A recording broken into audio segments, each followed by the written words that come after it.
Oh, you can post a gun, but say the word clit, and suddenly the internet clutches its pearls. Oh my. Welcome to Come Talk with Amy, the show that's basically a digital middle finger to sexual censorship and polite society.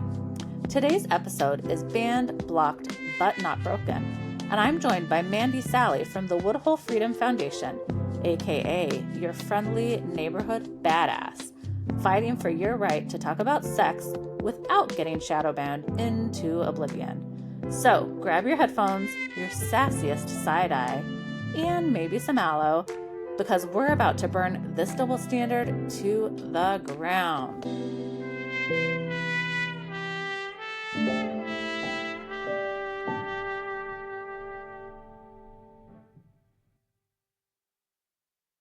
Hi, everyone. Welcome back to Come Talk with Amy. We are so excited today to dive into the topic of censorship of sexual freedom. We have an amazing guest today from the Woodhull Freedom Foundation, Mandy Salley. Welcome, Mandy. Hey, thank you. I'm so excited to be here. We're so excited to have you. An intro on Mandy, her passion for social justice and love for humanity to the Woodhull Freedom Foundation as its Chief Operations Officer. Since 2014, when she first served as a volunteer coordinator, Mandy plays an integral role at Woodhull, now managing its day-to-day operations and community efforts, from its human rights commissions to the monthly Censorship of Sexual Freedom series. Mandy is also a licensed social worker and has experience in inpatient hospitals, geriatric day programs, and rape crises.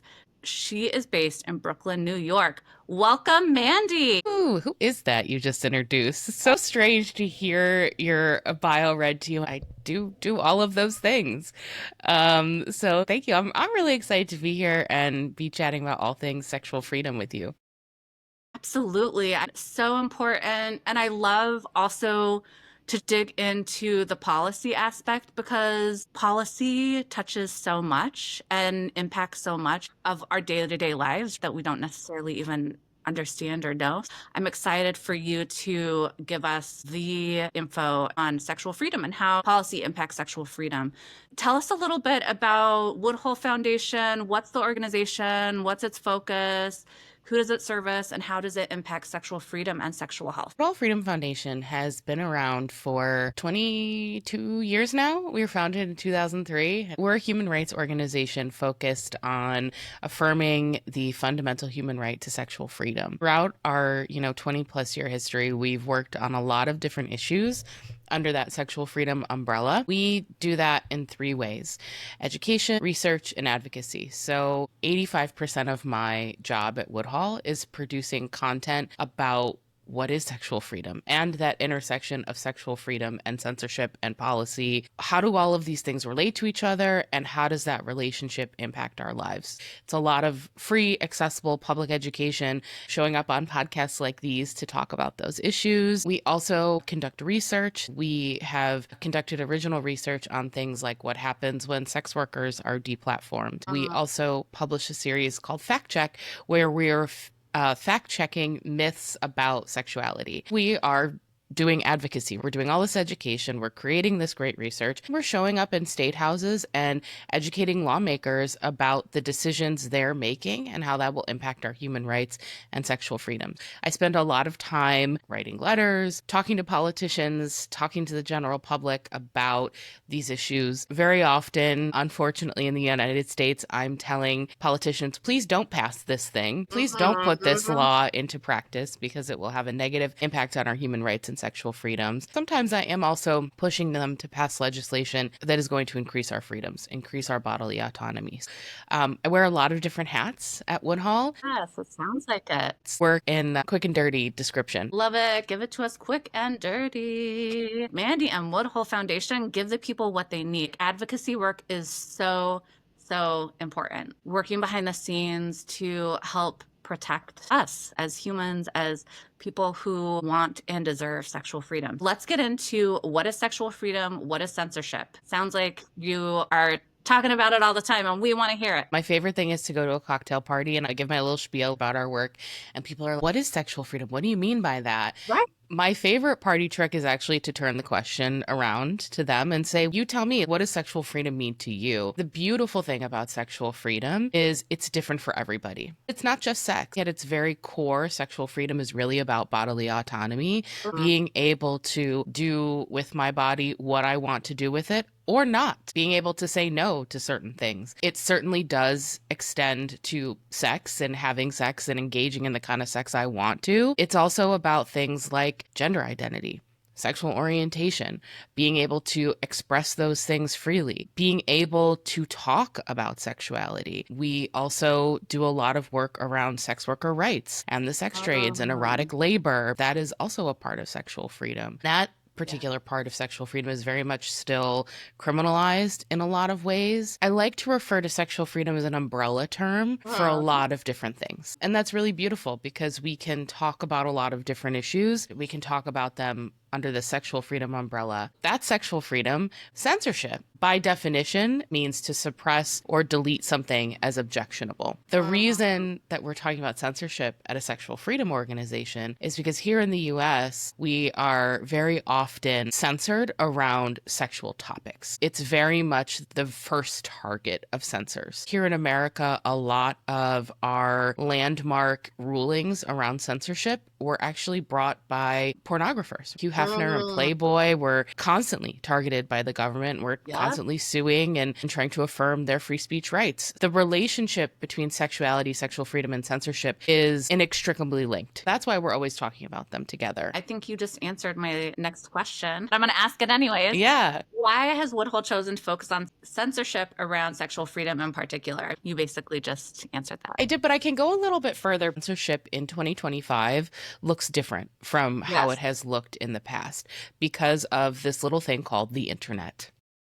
I know when you're going to pull clips for social media about our conversation today, there's certain words that are probably going to be bleeped out or certain words that are going to be misspelled because social media platforms are crazily over moderating and censoring content related to sexuality. A lot of folks who are doing really great work like you're doing in the sex ed space, sexual health space, the pleasure space are consistently losing their accounts, being shadow banned, whatever the case may be, because of what they're talking about, even though what they're talking about is educational, it's perfectly legal, and it's protected by our First Amendment rights. In 2018, there was a law that was signed into law under President Trump's first term called FOSTA, which is the Fight Online Sex Trafficking Act. The goal of FOSTA, according to the legislators that wrote it, was to decrease sex trafficking on the internet. That's a great thing. We are not interested in sex trafficking occurring. We want to stop that. The problem is the way that FOSTA went about trying to do this was by making internet platforms responsible for any content on their platform that promoted sex trafficking. When that law came into effect, that's when you started to see over moderation because what social media platforms and other websites were doing were saying, we don't want to be responsible for sex trafficking. We don't want to have to deal with this in court. We're going to remove anything from our platforms that could even be misconstrued as sex trafficking. That's why you see this over moderation. Woodhull was the lead plaintiff in a lawsuit suing against the constitutionality of FOSTA. I really say that we've always been free expression and free speech defenders. Free expression is a human right. When we took on that case in 2018, we supercharged our anti-censorship advocacy because we were fighting in the courts. A lot of the legislation we see now that seeks to censor content online, we feel is directly related to FOSTA. It's a descendant of FOSTA. Interesting. That's why this focus came about. There's a lot of history there. We're going to continue with our legacy of fighting FOSTA and keep talking about censorship, also exercising our own free speech and First Amendment rights by educating the public and expressing ourselves in this way. I love that. So needed, so important. Since 28, we really have seen this increase in monitoring and censoring on these issues, even at this educational level. Since starting this podcast, have been doing more TikTok, which I didn't do before. Literally every time that I post on TikTok, one of my hashtags gets flagged as inappropriate. People are not seeing my content on TikTok. I know that that's not happening. From what I understand, each platform has their own policies and practices. This is anecdotal. What people say to me is that TikTok is much quicker to delete accounts. On Meta and Instagram, they're more suppress and shadow ban your content. They want your account. That helps their numbers, helps the bottom line. There's a lot of folks that we work with in the swinger community who are influencers within that community. One person told me she's had like 50 TikTok accounts. She just keeps losing them. This is her platform. This is how she connects with her community virtually when they can't be together. You keep creating these accounts. I know folks also have backup Instagram accounts. These are the creative strategies that people have come up with to try and evade the censorship happening. I know someone who's in the nudist community and constantly account blocked or canceled. Every couple of months, I get a new request for a different account. What are some of the top issues and impacts around censorship around sexual freedom? There's a lot going on. We talked about the social media stuff. The big trends I'm following are book bans. In the last 3 to 5 years, we've seen this really disturbing trend of book bans, particularly books that have LGBTQ characters, or even books that don't have LGBTQ characters, but the author is LGBTQ. Those are getting banned, targeted, removed from school libraries, public libraries. There was even a lawsuit in Virginia that tried to get Barnes & Noble to stop selling these books. One of the books they wanted Barnes & Noble to pull from their shelves was A Court of Mist and Fury by Sarah J. Maas. These books are constantly under attack. To me, it's very much a sexual freedom violation. Absolutely. Certainly a First Amendment violation. We've also seen in the U.S. a couple years ago, we had the overturn of Roe v. Wade with the Supreme Court's decision in the Dobbs case. Since then, we've seen not only attacks on reproductive justice and limits on abortion access in this country, a lot of these organizations doing this amazing work, your abortion funds, clinics, are getting censored online, losing their content, people not being able to see it. In the past, couple of months since President Trump took office again, we've seen a lot of information removed from government websites, particularly around STIs, sexual health information. We've seen the removal of words from grant applications. Head America does a lot of research around these issues, and there's over 250 words right now that are banned from grant applications to the federal government. Words like woman, words like history. And of course, you're also having words related to LGBTQ plus, trans folks, all of that stuff. We're seeing the wholesale censorship of. And of course, you've got legislative attacks and discrimination against the trans community happening everywhere. Right. The ACLU tracks this, and just this year, since January, we're only, 5 months in here, there have been 588 anti-LGBT bills introduced. Wow. Say that again. Say that number again. 588. Anti-LGBT since January. Of course, not all of those pass, but some of them do. Right. One of the things that I talk about frequently is sometimes it doesn't even matter if the bill passed. The fact that a politician was brave enough to introduce it and that it got any traction is really harmful to those communities because it normalizes discrimination. It normalizes the othering and the dehumanization of an entire group of people, creates danger, frankly, and harm for those folks. That's the trend that we're seeing. It's really quite scary. Our sexual freedom rights have always been under attack in this country. We're not real friendly to sexuality in the United States. It's kind of been hypercharged since January. I always like to say in the US, we're obsessed with sex. In the media, obsessed with sex. And yet highly censored, highly misunderstood. That's why your work, my work, so important and critical. As you've been talking, especially when you were talking about book bans, I'm a mom, I have a 7-year-old daughter, and I'm concerned for her, even though we live in New York City, which is very liberal. I'm still concerned. And I'm going to take an example. My mama bear has been woken up. I have some books from the poet and activist Alok. My daughter was asking about them. I responded back and in the sentence used them. She's like, because at this age, we're all about, I told you so, correcting. Mommy, you mean he. No, actually, there are some people who don't identify or don't feel that they are a he or a she, and they would like to be called them. They. Mandy, ever since then, right away, we kept on talking about Alok. The next day, every time she's talked about Alok, they, them. It's a great example of all of the ways that these issues impact our lives and our families and our communities. It's so much more than the fucking. Yeah, absolutely. My daughter is so teachable. She's absorbing stuff right now. And there are some shows and cartoons of hers that have LGBTQ characters. She thinks nothing of it. Oh, a girl likes a girl. We didn't have that growing up. And that way, I do see more hope. But then with this backtracking, it's really unfortunate and scary. We're seeing it in 2025 at a level that's uncomfortable for me as someone who would like to see us stepping forward, not backward. The way politics happen in the United States, it's very much a pendulum. For a long time in, the last decade or so, we were moving forward. I would consider we were moving forward. We legalized gay marriage. We've had all of this wonderful representation in the media. The Black Lives Matter movement was doing such great work in getting people to understand the United States very racist history and had current racist policies. We were very much moving forward. What happens in this country is when you have this great push in one direction, there's a swing back like a pendulum. What's happening right now is we're swinging back. And that's really hard. It's really hard to feel like activists who've come before us worked so hard to win these civil rights protections, human rights protections, then to have a government come in and be very actively working to undo all of that progress is infuriating, frankly, confusing, upsetting, causes despair, and all of the things. What helps me move forward is remembering that pendulum, because we're swinging back right now, but we're going to swing forward again.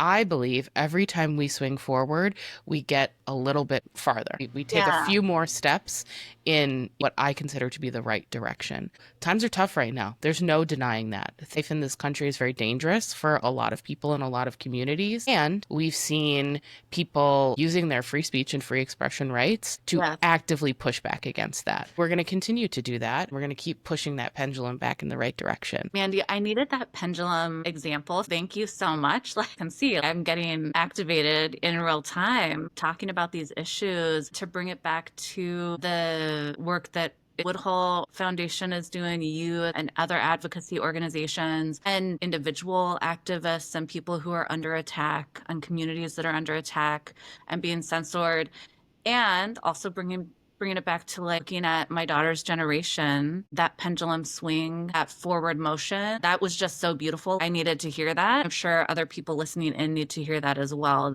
I agree with you. That pendulum swing forward, there will be a bigger, swifter movement forward when it does move in that direction. We're on the backswing right now, but we're coming back. I love it. We'll continue to by the work that you are personally doing, that Woodhull Foundation and others. The fight is real, but the warriors are strong.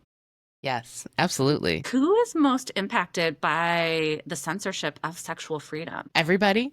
If we're getting real micro with it, I would say sex workers are some of the very first targets of this kind of censorship. They were really the only community out there in 2018 fighting against FOSTA before it was passed. They often refer to them as the canary in the coal mine. They're the ones who are sounding the alarm very first because they are, unfortunately, the easy targets. People have a lot of feelings about sex work, a lot of moral feelings and values and judgment. Those folks, I would say, are the very first ones to deal with this. They were the very first ones to also sound the alarm about a lot of financial discrimination in terms of losing access to platforms like Venmo, PayPal, Stripe, that has now extended into the broader sex education, sex therapy space. You and I are both part of a group of sexperts in New York City who I know have had issues and have gotten kicked off Stripe and all sorts of things. They're not doing anything pornographic. They're not doing anything explicit. They're doing healing and educational work. The anti-sex stigma runs so deep.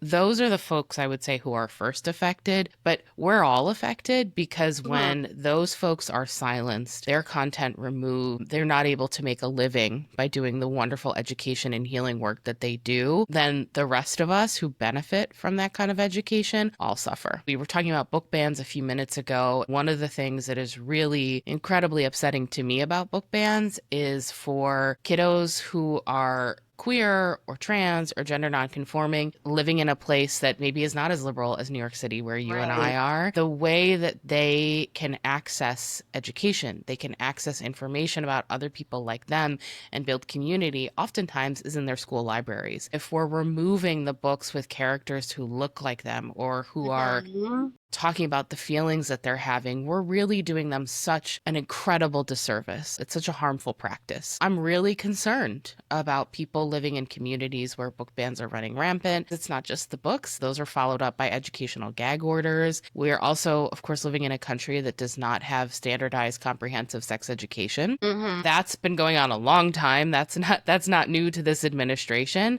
There's a lot of really good sex ed advocacy orgs out there that are trying to change that. It's really difficult to develop into a healthy, full sexual self when we don't have the resources. Or it's not that the resources don't exist, but the access is so limited. And for those of us who are really trying to, I love that you use healing work, because it is, and helping people remove shame and stigma around this topic that is so highly stigmatized. And yet a lot of us out here having sex want to have sex because of these harmful practices. People are not able to get the access that they need to the information or to understanding around different things. I lost my train of thought, but we're fucked. No, I'm just, we're not. But like, it feels like that sometimes. What happens is then you become an adult, but you've never had any of this education. If we had really good comprehensive sex education, sexual assault would decrease. If people knew how to relate to one another in a sexual situation, in a relationship, that would go a really long way. What happens is people get into adulthood, and the first step of doing this healing work with a coach or therapist or an educator, whoever you're working with, is the unlearning of all of the stigma you've internalized. It's really difficult because you're an adult, you're on your way to being a fully formed person, but there's all of this information you don't have, or you have all of this information that's been clouded by stigma and misinformation and judgment. Yeah. All of the stuff we don't get as a kid shows up in a big way when we're adults. Absolutely. And it's for all of us. Like you said, everyone is affected. There's not one person who's not. On that note, why should the general public be concerned or care about censorship of sexual freedom? Because it's coming for you. Talked about a few minutes ago how sex workers are the first targets. But it goes out from there. It's kind of like a ripple. You throw a little pebble into a lake or body of water, the ripple goes out and out and out and out and out. That's how this censorship happens. If we let sexual content be censored, then that signals to a social media platform or our government that there are certain things we're actually okay with being censored. Certain topics are fine to censor. Then it sort of emboldens these actors to say, well, you were cool with the sex workers getting censored, then you're probably also going to be cool with the sex educators getting censored. Oh, you're also then probably going to be okay with the LGBTQ advocacy orgs being censored. You're probably going to be fine with the women's health orgs getting censored as well, because you were okay with it then. We have to stop it. We have to stop the censorship at the beginning, because if we give just a little bit in this arena, they're going to take and take and take and take. That's why people need to be concerned. I often say in my work at Woodhull, because we talk to everybody. I spent a week last year in Vegas at a libertarian conference talking about sexual freedom, and that was a wild experience. Wild. Talk about having to check a lot of my own judgments and stuff. I had to do a little bit of work on myself to show up in that space. It's also about the freedom not to. By working really, really hard for the kinky folks to get protected, it also really helps the non-kinky folk. It's for everybody. Can you speak a little bit more to that? When we're talking about sexual freedom, the work that we do at the Woodhull Freedom Foundation is for every person's sexual autonomy. If you are somebody who is really kinky and you want to go have public sex at a swingers club, we protect that for you as long as you're 18, consensual, all that good stuff. If you're somebody who only ever wants to have sex with somebody of the opposite gender in the privacy of your own home, missionary style, that's great. We protect your sexual freedom as well. If you're somebody who's asexual and you never want to engage in sex at all, that is awesome. That's great for you. We protect your rights. At Woodhull, we are non-judgmental in our work. What I think people misunderstand when we show up and say we're talking about sexual freedom is that we're only there to talk about the freaky stuff. We're only there to represent the quote unquote sexual minorities, but that's just not true. There's a lot of work, and this is not new, that when you center the most marginalized, you really benefit everybody. That's what we try to do in our work at Woodhull. Damn, I love how you started They're Coming For You.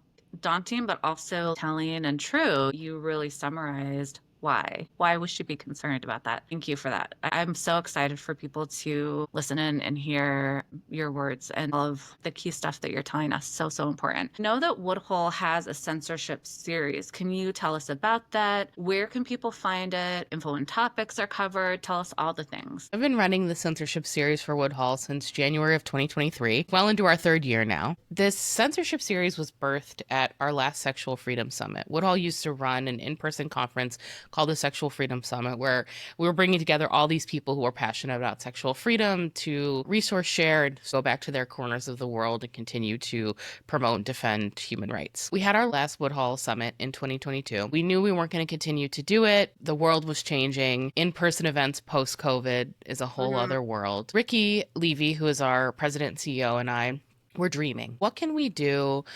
to continue to talk about these issues in an accessible way, continue to build community that's not a big 400-person in-person event? Let's do something virtual. During the COVID lockdown, we all got very used to doing things virtually. We were also talking about how we were seeing this trend of censorship.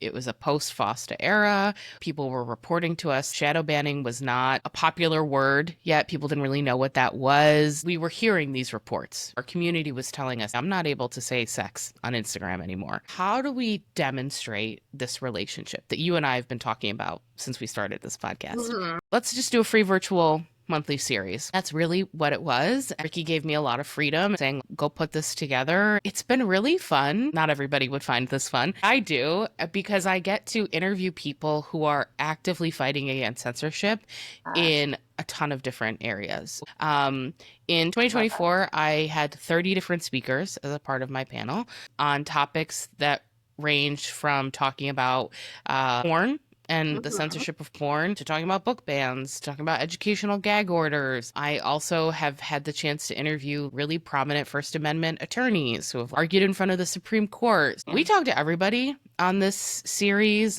It is free every single month. You can register via our Eventbrite page. I do run a live Zoom, which is really fun because people get to interact in the chat. I did a program about sex tech in January. It was really fun. I had 3 sex tech founders who talked about their challenges of trying to run sex tech businesses. The networking happening in the Zoom chat during that program was really impressive. People were, hey, I'm in Minnesota and I do this thing, and oh, I would love to chat with you. All these connections were happening in the Zoom chat, which I love to see. We do the Zoom every month, and then it gets posted to our YouTube page, and it's there forever for people to watch. These programs also always have American Sign Language interpretation, and they're always free to attend and free to watch. Part of the public education work we do is making sure that the education is accessible to people and that it reaches people. It's always there. If you go to Woodhull Freedom Foundation on YouTube, there's a whole playlist full of the censorship series. Every single program I've run is there. I update it every single month. Amazing. Such awesome resource. In the show notes, we'll definitely have information about Woodhull Freedom Foundation. We'll put information about where to find the censorship series for those who want to tap into that. I love that you provide the recordings for past months as well. That's amazing. This topic today has been all about censorship and sexual freedom. Can you speak a little bit more to some of the other work that Woodhull Freedom Foundation does, where people can find information and best ways to engage with the foundation? Following us on social media would be a great way to engage with us. We are also very often victims of the shadow ban. I talk about all the time how I'm in this vicious cyclical relationship with Meta where they shadow ban us and then I have to appeal and they shadow ban us, and it's this whole thing. You can find us on Blue Sky, Instagram, Twitter, X, whatever we're calling it these days, Facebook and LinkedIn. Our handle is at Woodhull Freedom on all those platforms. Following and interacting with our content is a really great way to keep tabs on us. We also send a newsletter every other week with 5 headlines that are happening related to sexual freedom and a little bit of an update about what we've been up to over the past 2 weeks. If you are feeling a little bit burnt out by the news, I know I am, but you want to keep tabs on these issues, our newsletters are a really great way to do that because we're not going to overwhelm you. Just 5 articles. Here's what you need to know. You can head to woodhullfoundation.org to sign up for that newsletter. You can also follow me. I'm basically also sharing Woodhull Freedom content. I'm at _Mandy.Salley on Instagram or Mandy Salley on LinkedIn. Whatever your social media platform preference is, we're there. We work on a lot of issues, as you mentioned, censorship being one of them. We've submitted testimony or letters of support and opposition in 9 different states already this year on lots of different issues. We submitted a letter in Washington State in support of a privacy amendment that they were trying to pass. We've submitted letters of opposition against online age verification testimony in Arizona this year. We've done a lot of work here in New York State. Been to Albany 3 times this year trying to pass a sex worker decrim bill that's on the books here. We're working on a lot of different issues. We joined PEN America in a letter opposing a pride flag ban that was proposed in the state of Florida this year. We love to work in partnership with other organizations. We also work at the local, federal, state levels. If folks are dealing with an issue in their community, we actually have a legislative support request on our website, even if it's your town board. Hey, this thing is happening. I know Woodhull has done this work. I'd love a letter of support from you. You can go to our website, fill out that application. If it fits with what we're working on, we're happy to offer those letters of support. This week, we actually did something really exciting. We also submitted a comment to the FTC. Okay, tell people what the FTC is. The FTC is the Federal Trade Commission. They're an organization that is meant to protect Americans from bad business practices, essentially. They put out this comment. They wanted to hear from people who'd been censored on social media. Hey, that's us. That's our community. We could talk to you about that. And our comment was based on our experience fighting FOSTA in federal court and the deplatforming of sex workers research I mentioned earlier in our conversation. Our comment ended up being 13 pages long. Listen, we can talk about social media and censorship and sexuality. That was really cool for me to put this comment together and submit it. And then, of course, going to check regulations.gov and seeing our comment there was very cool. There was over 700 comments last time I checked. We are constantly finding ways to show up and talk about sexual freedom within frameworks that maybe wouldn't be apparent right off the bat. We're out there. I love it. I love that you guys are out there. This is so needed, so critical. Yes, yes, and yes. Love this. For people who have been listening in and feel like, hey, I'm interested in learning how to become an advocate or get involved in advocacy work, what is because you've been working in advocacy since 2014, specifically in the sexual freedom framework. What is your advice for people to heed the call of being an advocate and working in advocacy work? This is going to sound contradictory. My advice, think small, think local. So things happening at the federal level feel very big and they feel very overwhelming. People get intimidated and overwhelmed and think, I can't do anything about the latest executive order that was signed. What you can do is show up to your town board, or here in Brooklyn, they're called community board meetings. They're once a month. They're free. They're usually in a school or a library. There's an agenda that's always posted online. I suggest to people, go and listen for the first time. If you're nervous, you're not a public speaker, you're not going to be the person who's going to be at the lectern giving this fiery address about a bad policy. Right. Go and listen and figure out what's happening and meet the other people living in your community. Some of the most powerful conversations I have around these issues, the conversations that actually make people think differently, happen with a neighbor when I'm going out to get my mail.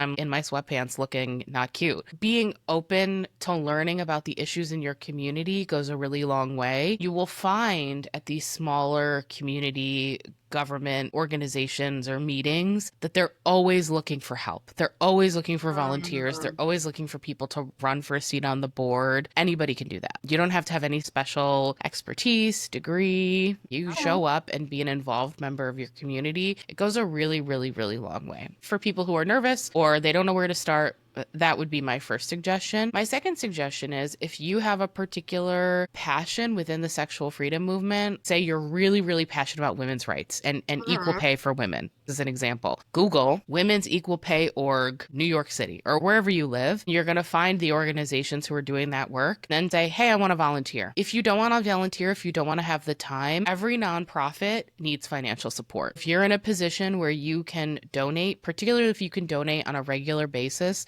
monthly, like $10, just like you pay for your Netflix subscription every month, that goes a really long way in allowing these organizations to continue to do their work. I know that's not the most exciting or sexy suggestion, but that small monthly donation really is invaluable to the causes and organizations that you care about. Absolutely. If it is in your wheelhouse, it may seem tiny or little for you, but makes massive impacts for being able to allow people who are dedicated to this, like yourself, the Woodhull Foundation, to be able to continue and move on that work. Funding is so critical and so important. I love that we as citizens or as people in the community can contribute in that way. I'm really glad that you brought us there. Yes, and yes. I'm curious because you mentioned this at the beginning of the policies here in the US being particularly heavy around censorship, whether yourself or the Woodhull Freedom Foundation work with international organizations. What is that comparison, or what concerns are you seeing on an international global scale? Woodhull's work is focused specifically in the United States, but the United States doesn't live in a vacuum. We like to pretend like we're the only country in the world. That, of course, is not true. We are seeing very similar trends happening in other countries,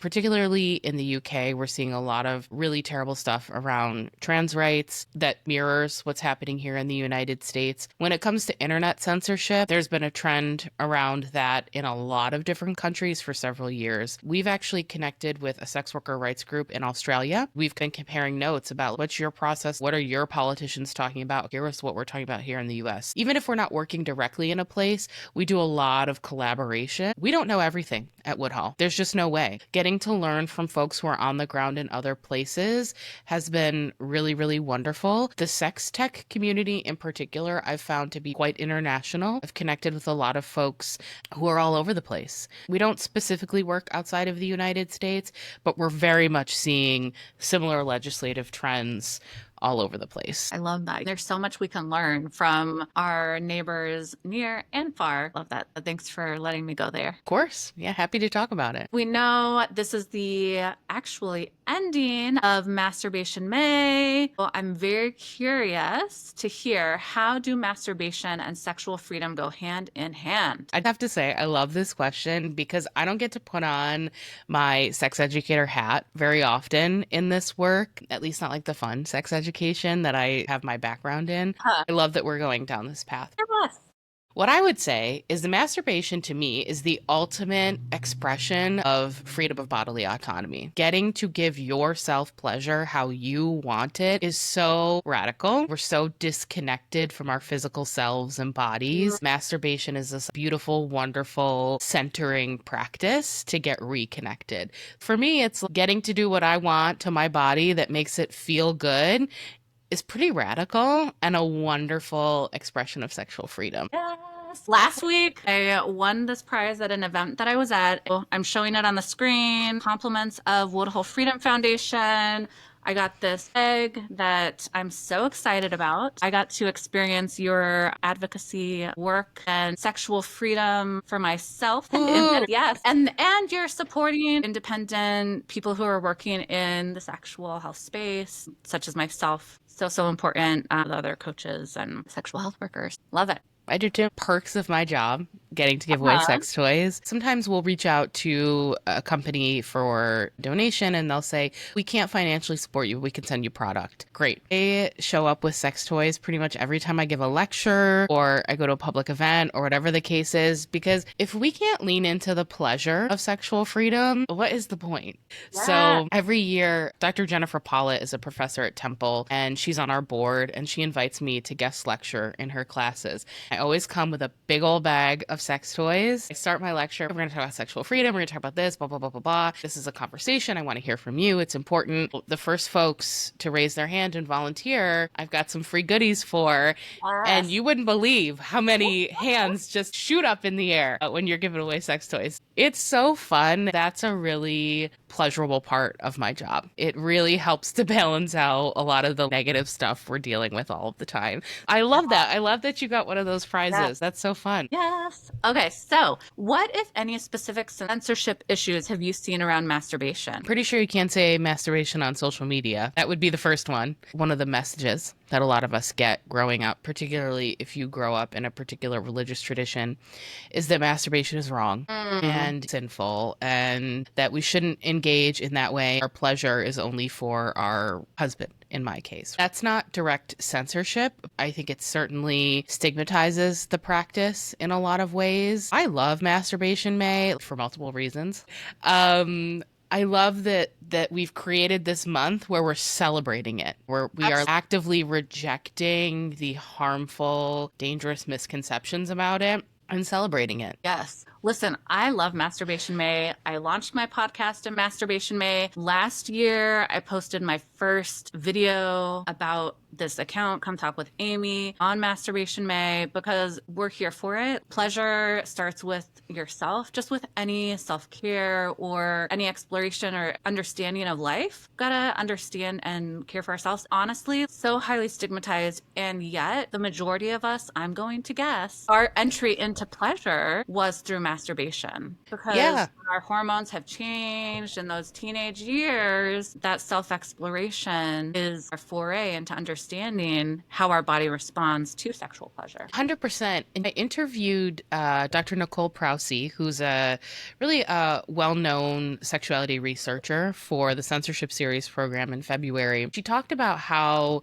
so much of her work also just benefits our overall health. She talked about how a lot of people like to masturbate before bed because it helps them sleep. She said, I'm curious to know why. Why does having an orgasm, why does masturbation help us sleep better? What's going on biologically in our bodies that helps us have better sleep, which we all need to be healthy, functioning people? It's one of these things too, where masturbation is this practice that is not as risky as engaging in partnered sex, but still allows you to have all of these wonderful, lovely, healthy benefits in our bodies. I'm all about it. We should have like a masturbation month twice a year, spring and fall, or spring and winter. Let's celebrate this wonderful practice. Listen, I'm celebrating masturbation all year long.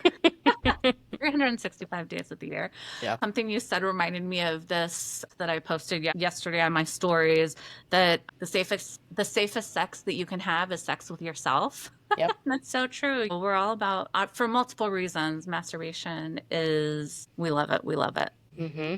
Mandy, this has been amazing. The saddest part for me is having to say goodbye. Before we say goodbye, we're going to do the coming to completion round. I have a list of questions, just rapid fire, answer as you will or want. I ask all of my guests right now these questions because I'm curious to hear the answers. Sure.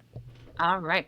Mandy, how do we close the orgasm gap? By starting to own pleasure and destigmatizing it and finding pleasure in our everyday lives. Yes, love that answer. How do you become a receiver of pleasure? I figured out what pleasure means to me, and I embrace a pleasure practice every day. For me, that's a really good cup of coffee and a really good book. It's finding what gives you pleasure and prioritizing that in some way, shape, or form every day. Yes, that first cup of coffee for me, so orgasmic, so pleasurable. Bliss. It is bliss every morning. Yes, if I don't have it, my whole day is totally off kilter. Mm-hmm. What's your ultimate communication advice? There's no such thing as over communication. You should say it. You should say the thing you want to say. Love that. I'm getting schooled here. I needed to hear that. Okay. And finally, what has helped you unlock shame around sex? I talk about sex all the time. I will say, when you're sitting in a legislator's office talking about sex, you cannot have shame about it. You just can't do it. Sometimes it's kind of like a fake it till you make it moment. I like to surround myself with people who are actively anti-shame and sex positive. I follow people online who are sex positive and anti-shame, read books that really embrace sexuality. I read a lot of romance novels. I think that really helps. Yes. Amazing. Yes. Yes. I love it. And the thing is shame, it pops up. I mentioned I've been with Woodhull in a volunteer or work capacity for a really long time. When I was still volunteering, one of the things I did was run the Sexual Freedom Summit. Started as a volunteer, cut my way up to eventually when I was running it. Woodhull named me the director of the Sexual Freedom Summit, put out a press release, and a lot of the media outlets that will pick up our press releases are from the adult industry. I think it was like XBiz or AVN, one of them, published the press release with my picture. Go on the website. There's all of these beautiful porn stars everywhere because it's an industry publication. They're talking about this title just got released. This sex toy is going to get released. There's all these beautiful porn stars all over the website. And then there's my headshot. And it says, Mandy Salley named Director of Sexual Freedom Summit. Wow, here I am surrounded by porn stars. I sent it to my parents. Because listen, this is a professional milestone for me. There is no shame for me anymore. Once you've sent your parents your picture on an adult industry website next to half-naked porn stars, the shame has to go out the window. I think about that often. It's one of my favorite Woodhull stories. Love that story. That's amazing. This is amazing. Mandy, this has been such a delight. I have learned so much today. I'm so excited for our listeners. I'm so interested and curious for those who are listening or watching. Please give us feedback about what you've learned, what more you want to hear from Woodhull, because this is the first time we're having Mandy on. It will not be the last. Mandy, as we wrap up, is there any last words of advice that you have for our listeners? Keep speaking out, folks. I know it's a scary time. I know it feels nerve-wracking to talk about these issues. Sometimes the most radical thing we can do is just talk about them and show up and be our fully sexually free selves. I encourage folks to keep doing that in however that looks for you. Love, love, love, love. We want everybody to experience sexual freedom. Mandy, love this. Thank you so much for spending this time with us. Thank you for our listeners for listening in. Please, please, please comment, subscribe, share with your friends, because these words and these messages need to get out there. That's how we get it out, is by sharing it with others. Share it. This is our last episode for Masturbation May. What a great way to come to completion. Remember, loves, remember to masturbate, lubricate, and get ate. If that is your wish, if that is so your wish. Thank you once again for coming. Please come again, and come again. If you're still here, grab your megaphones and crank it up, because we're done whispering. Huge thanks to Mandy for helping us break the silence on censorship and sexual freedom. If this episode fired you up, share it, rate it, and let the world know. We say clit like we've got Wi-Fi, rights, and megaphones. Until next time, keep talking loud and proud. I'm Amy, signing off, but never shutting up.